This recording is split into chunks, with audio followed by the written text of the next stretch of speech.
I can have a banner at the bottom, so go for it. There you go. Hi, everybody, and welcome back to Second Level Impact. Thank you so much for joining us. We're excited today to talk a little bit about healthy habits. Last week, we were discussing kind of social media and the impact that has on our lives. And now we're going to discuss the many different things that we can do to make sure that we're moving forward in a healthy manner and growing and encouraging each other. Patti, tell us a little bit, if you would, about your healthy habits and how those have maybe changed over the last year. Yeah, they've changed a whole lot for me. So honestly, when I was younger, I was in pretty good shape. I played some volleyball. I bicycled all over the place. We lived in the middle of a rural area, so in the country where our block was 4 miles long, a mile each road. So I often pedaled my bicycle around the block. I would get excited, like, "Hey, Dad, can I go for a ride around the block?" Like, yeah, knock yourself out. So I really was very healthy until my first child. And I was young when I had my first child, so 19 years young. But it was then that I started putting myself off. I put my health off, my nutrition, my mental well-being aside so that I could actually focus on my daughter, who is amazing. And I mean, I didn't put it off all the way though at that age. It was more, I think, when I became a caregiver to my husband, Ken, at 33 years old, was the biggest time. But that said, I became really unhealthy. I gained weight because I wasn't very active. I ate out of depression and of comfort, like give me some food because it's the only thing I can control right now. And I shoveled it in my mouth, and bad sleeping habits, like the whole gamut was pretty messed up. What about you? Yeah, my journey has been a little bit different. I grew up pretty much on a farm, so we were eating organic before it was a thing, and obviously working very hard. And I have 2 brothers, and we are very competitive. So anything they did, I was going to do it. So I grew up very healthy, and then I had a natural inclination to play basketball. I didn't tell you this. So I was actually supposed to be on the cheerleading squad. I was in 3rd grade and I was going to be a cheerleader. I was determined to be a cheerleader. But my best friend, Nikki, her mom, Miss Glinda, she said, "Hey, we don't have enough for the cheerleading squad, but how about you join us on the basketball team?" And I was like, "Sure, whatever." And my dad said it was like a dog chasing a bone. Like wherever that ball was, I was on the ground after it, like chasing it. So I just naturally loved basketball. And from there, I played basketball in college. I went to Georgetown. I had the most awesome teammates from 91 to 95. We ended up winning the Big East Championship. We were a Sweet 16, went to the Sweet 16. And then from there, I was in the military. And because I was a female at Fort Bragg, I ran extra. So I started training for a marathon. I actually trained for 3 and I only ended up running 1, but I'd been super healthy like my whole life, but I also didn't pay attention to my diet. And then once I hit 40, it was just like, it was like flipping a switch. Like things really started to change for me. It became much harder. A little personal information. I had a hysterectomy. So that like slammed my body into this whole new chasm of, the hormones were changed overnight. So that has been an interesting past 10 years, but this last 2 years, I really started putting on weight and noticing it. And not only did I not feel, I didn't like the way I looked in pictures. I didn't like the way I felt. I was tired and I ached and I wasn't sleeping well. And I was using food as a source of feeling, as a source of comfort. And I never understood that when I heard comfort eating. Well, of course it's comfortable to eat because I don't like being hungry, but it really means that you are getting an emotional release of joy or endorphins. Like it literally becomes like a hug. And there are people who don't understand that, but boy, the people that understand it intimately. Yeah, I can picture, and if I concentrate enough, I can smell like my grandma's cooking and her, the hamburgers and the French fries and the homemade breakfast with the bacon and the cookies. And, it's funny because those were great memories for me. And so when I think of good memories, I think of food. I think of family get-togethers. I think every family get-together we've ever had has been arranged around food. Mm-hmm. And so, I think that there's a lot to that comfort eating. Yeah, absolutely. And it brings back such warm memories. I walk into Mama Burns' kitchen, and let me just tell you, you want to try everything that's in that kitchen, because it is just smells like warmth and home and hugs and family. And you can just, it's a part of our culture too. Right. It's a socialization that is a part of most cultures, actually. Yeah, definitely. I mean, even what do I do the first thing in the morning when I wake up? What do I grab? Cup of coffee. Do I need it? No. Am I addicted? I don't think so. I can go days and days without coffee. I don't get the headaches. I don't get the coffee hangover, whatever they call it. I would get a Would you? hangover. Yeah, I would get the hangover. Yeah, for sure. For sure. Yeah. Yeah, I just love the feeling, the comfort of it, because there's basically no nutritional value, really. I mean, I've researched it a little. I can find a couple little good things here and there. But you know what's interesting? It's the habit of it. So Yeah. I went through a period, and I don't even remember what it was, but I didn't drink coffee for a while. And when I was allowed to drink it again, I didn't want to, and I didn't like the taste of it, but it's a thing my husband and I do in the morning before the kids wake up. We go in and we sit and we have coffee and we talk, and it's kind of our, 4 seconds of being able to join. And so coffee to me represents that with him, kind of a bonding thing. Right. And so it's a really powerful pull to have that. Absolutely. Yeah, definitely. I'm going to pause it one more time. I forgot to. I'm glad you know how to edit these things.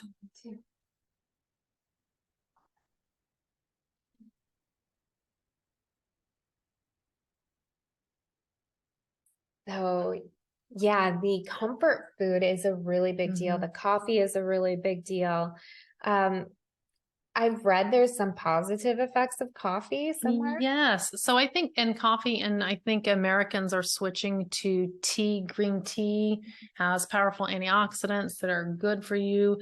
I would like to switch to tea, but I have a friend in Pittsburgh that keeps sending this awesome coffee. So until we stop getting that coffee, I'm not switching to tea. Might as well drink it. I have to drink it. Yeah, no, it's good. But it is important to realize, though, at different phases of your life, me versus my daughter, we have different nutritional needs. We have different eating habits, but to make sure that we are trying to build those habits as a family, because doing it on your own can be very challenging. Right. And so when you're bringing your whole family and just understanding the impact that these make, foods now are prepackaged, and we're becoming much more acutely aware of prepackaged foods and the chemicals that are in them, and they're just not natural. Like I try to say, if I can't read the ingredients, then I don't want to buy it. Yeah. And my son says if it has more than, it's either 5 or 10, because he's very clean eater. And if it has more than like a certain number of ingredients, he won't eat it.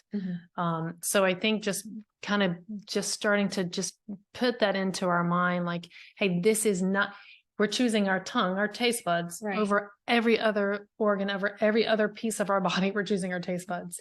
Yeah. You know, what's really funny about that too is, so last year I did have weight loss surgery, and you can judge me if you want, or you can be interested if you want. I don't care, because I'm so thankful I had it. So I struggled with weight basically my whole adult life. And I was at a point where I knew I needed to do something. I've tried every diet in the book.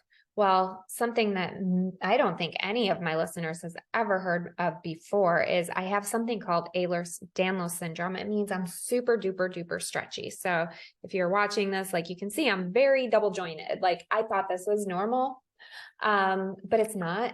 So my doctor is like, your stomach is also super duper stretchy. And I wasn't getting full when I would eat. I would just be able to, I could eat, like I could out eat any of you probably. So I had this surgery. And the funny thing is, it was November 9th, 2022. I have not had bread. I have not had flour. I have not had sugar, unless it was no sugar added in my fudgesicles, but that's another story. Those are really good. But where I'm going with this is I literally went to take a bite of a chicken drumstick the other day, like a real meat drumstick, not the ice cream. And I sunk my teeth into it and I almost threw up. Oh, wow. The texture of it was gross to me. The taste of it was horrible to me. And it was because I wasn't used to eating that. So you think about when I was a little kid, I remember seeing pictures of like my first Thanksgiving and I had this big turkey leg. My mom thought it was hilarious, but it goes to show you that you're used to what you eat, right? Mm-hmm. So if you don't eat it for a while, then you don't really miss it later on. At least I don't. I have not had any steak since November of last year. And so we're almost a year out. I used to love steak. I can't even imagine, like, it doesn't even sound good to me. I can't even believe that. But. Yeah. So you say steak. Don't let me forget, because I will. We are conditioned to what we eat. But you say steak, and I have to tell this story. So we were on a farm and we had steers that were not born steers.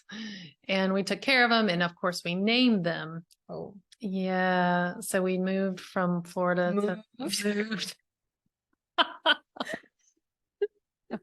See what I have to put up with? And we're done. So we moved from Florida to this place where North Carolina, Georgia, and Tennessee meet on this little spot, Hiawassee Dam. And we had these two steers, Zeus and Apollo. And so one day our freezer all of a sudden had white packed meat. Now, those of you who grew up in the country, you know what that means. So I asked my dad, I'm like, hey, Dad, what's all this? And he goes, oh, well, we traded Apollo to this other farm, and they give us all this meat. I'm like, oh, okay. Okay. So we're sitting down, and we were pretty poor. Like, we had a lot of beans and rice for a long time. So that night we had steak, and I was so excited. Like, we're eating steak. And my brother Joey looks at me. He goes, how does Apollo taste? I kid you not. Oh, man. I sprinted to the bathroom. I have not eaten steak since. No. I kid you not. I kid you not. I just don't eat steak. And it's something about the texture that's seared into my brain. Seared? Seared into my brain. But so we are conditioned, whether it be by trauma, thank you, Joey, or whether it be how we eat. So my three boys are Afghan. And I was stunned. They'd never had pizza, and we're kind of a pizza family. Yeah. But they're becoming accustomed to it. You're welcome for introducing them to something that tastes amazing, but is very bad for you. But they're used to a certain type of food, and like fresh fruits and vegetables do not sit well in their stomach to this day. And I don't know if that's kind of a mental conditioning part of this, or they just had not had it. And so if it's green, my youngest will not touch it. I don't blame them. Yeah. But that kind of the food and the flavor, it's totally different. Yeah. Yeah. That is interesting. I remember stories growing up too with, like, my grandpa had a pet goat, and it was during the Depression. And the next thing you know, he was eating a weird meat meal, and hello, it's my pet goat. Or I could go crazy here. We had chickens growing up. I just really remember some weird stories. You crack open the egg and it's fertilized. Hello. So I think that the outlook that comes with us later are some of these memories that you make when you're a kid. They're core memories, STEM memories. They really are. And it's good or bad, right? Yeah, certainly. But I am thankful for growing up in a simpler time where the food was definitely more simple. Although we did have these 5-gallon buckets of lard. Did anyone else have that? We had it.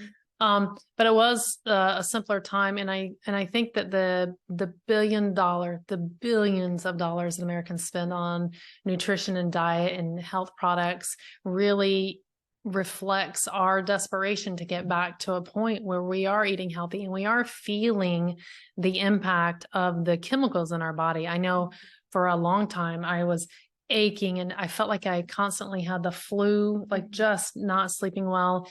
And just recently, actually inspired by Patti and my friend Denise, who eats super clean, just remind me, you have a choice. What's that second, you're going to eat that cake. What's the second level impact of eating poorly? Is it really worth, like, what do you eat a total of maybe 20 minutes a day? Maybe. So 20 minutes outweighs 23 hours. Yeah. I mean, it seems like that. So one thing I even have to still remind myself to this day, I went through this major surgery, right? So I don't want to screw that up. So in return, I'm supposed to take a longer amount of time to eat, like up to a half an hour to eat slowly, think about what I'm putting in my body, but also think of it as, if I put this in my body, is it only going to fill me up with garbage? Or is it going to be nutritious for me? Is it going to make my joints feel good? Is it going to make my organs run smoother? Is it going to make my hair look shiny? The good side effects of eating good, healthy food versus, I mean, I could throw it all away. I know people who've had this surgery and they go to, they might not be able to eat as much, but instead they'll start drinking some milkshakes like they used to do, or things like that. So I understand this is going to have to be a lifelong journey for me. It should have started when I was little, and it didn't. It should have been from when I was small. I should have been taught the right things to eat and why to eat instead of the comfort food. It should have been like, here's some broccoli to chomp on or whatever. Yeah. I still think that broccoli is gross.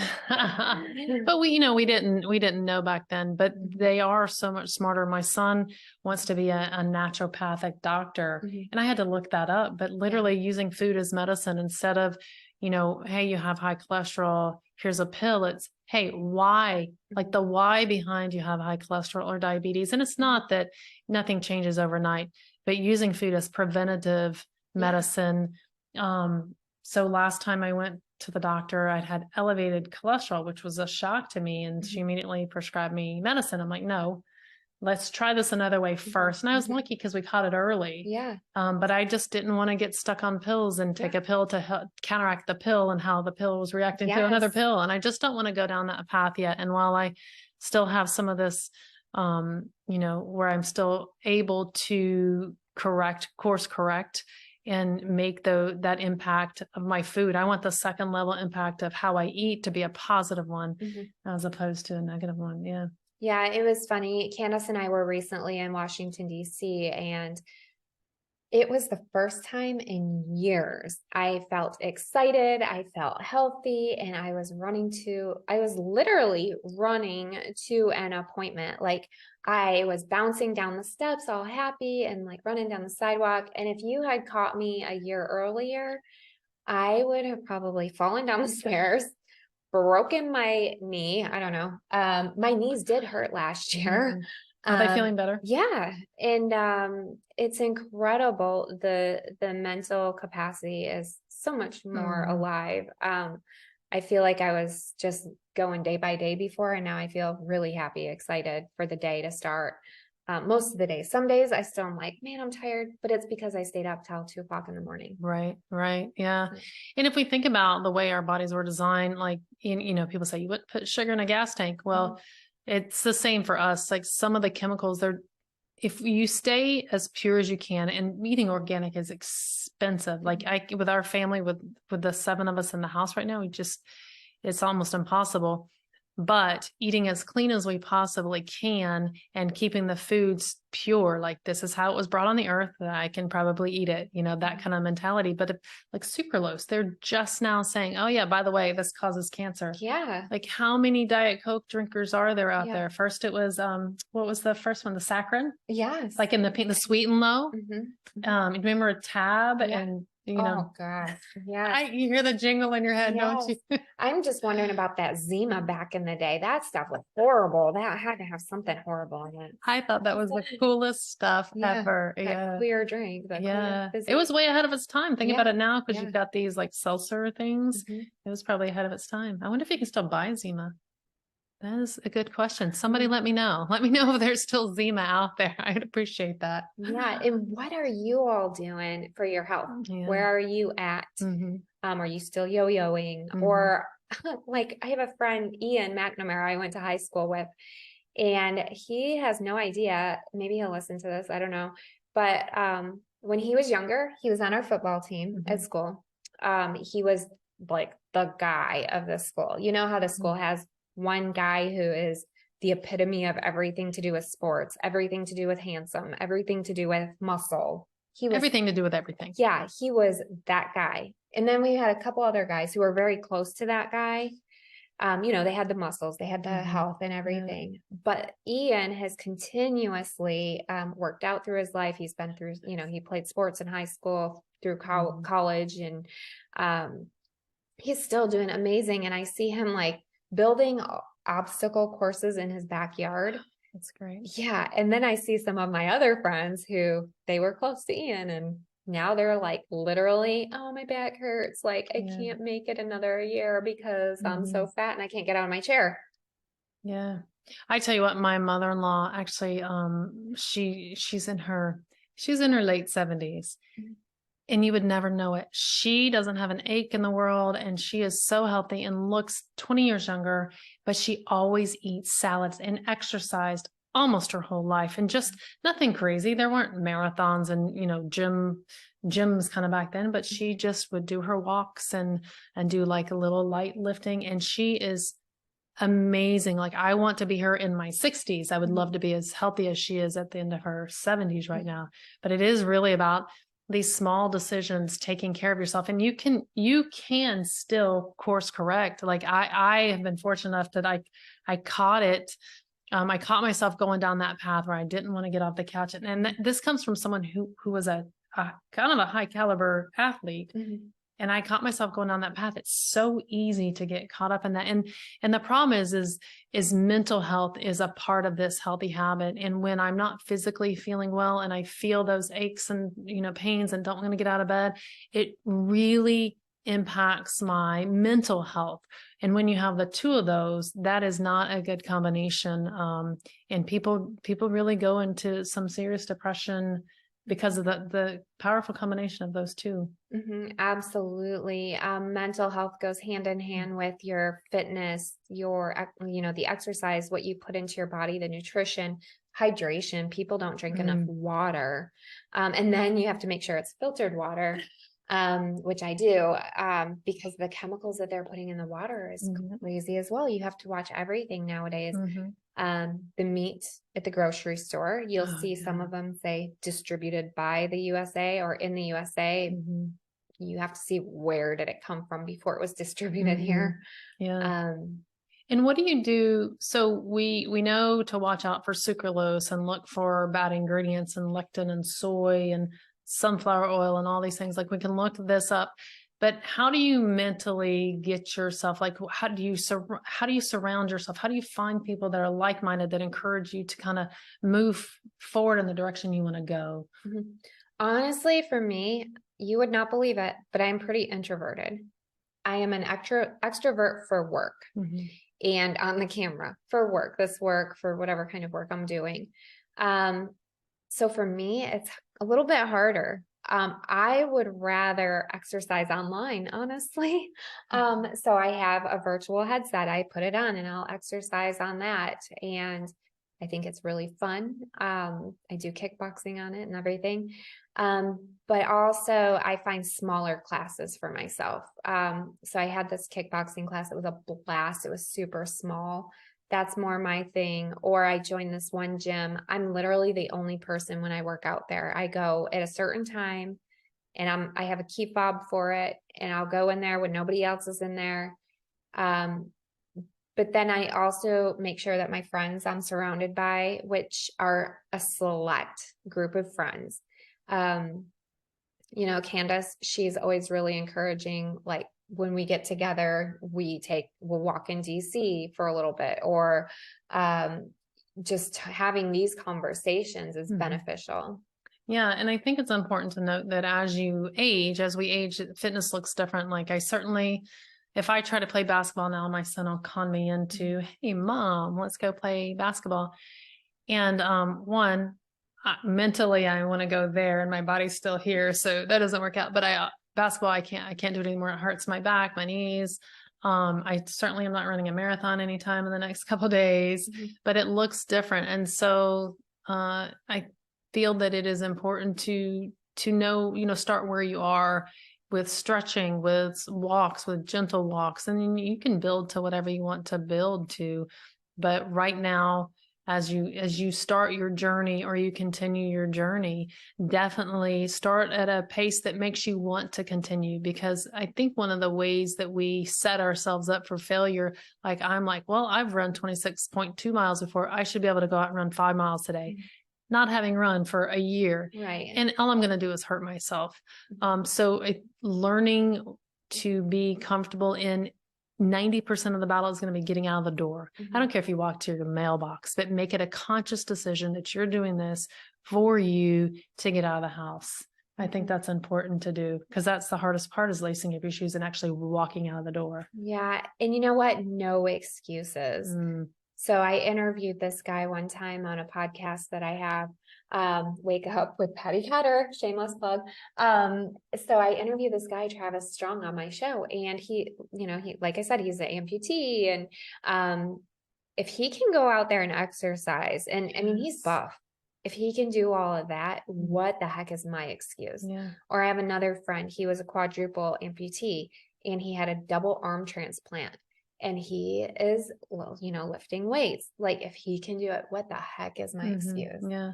And one of the things that I heard that I thought was really powerful is every day do something uncomfortable. Like, if you haven't done something uncomfortable today, do something uncomfortable. It can be mental or physical. It could be doing Sudoku, or it could be a crossword puzzle, or it could be trying to do a push-up. My friend Chris put me on that challenge. Oh, let's do, 30 push-ups. I think I did a half of one. I'm like, yeah, sorry, brother. Do not do that. We are not. But I mean, even hold a plank, stretch, but do something today that you didn't do yesterday to make you uncomfortable. And I think we create that. All right, what's today? And that helps mentally. It helps physically, and it's good for your body. It's absolutely good for you. And all these things we're talking about, Patti, like, how many diseases can you think of that physical health really, really stops? Yeah, really. I mean, heart disease, high cholesterol, type 2 diabetes.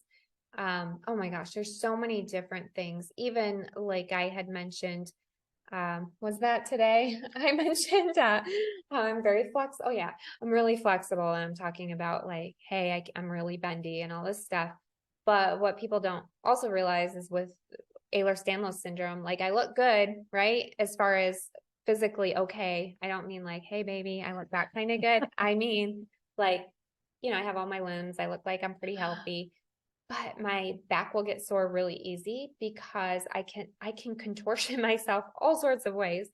And a lot of times, I mean, I have to catch myself because I'll like slouch over, or I'll sit, like this, or whatever. So I have to be cognizant of that. But where I'm going with this too is, if I don't exercise the proper way, I can hurt myself. If I don't exercise, I will hurt myself, because I have to have some kind of muscle around my joints to help me stay aligned, basically, because I'm like jelly.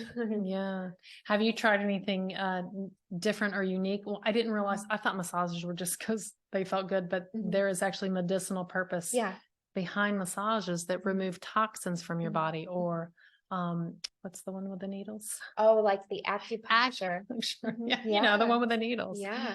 I haven't done that. Have you tried that? I have not done acupuncture at all. I have done like massage therapy. That does help, especially I'm just like sitting here thinking I'm slouching, actually.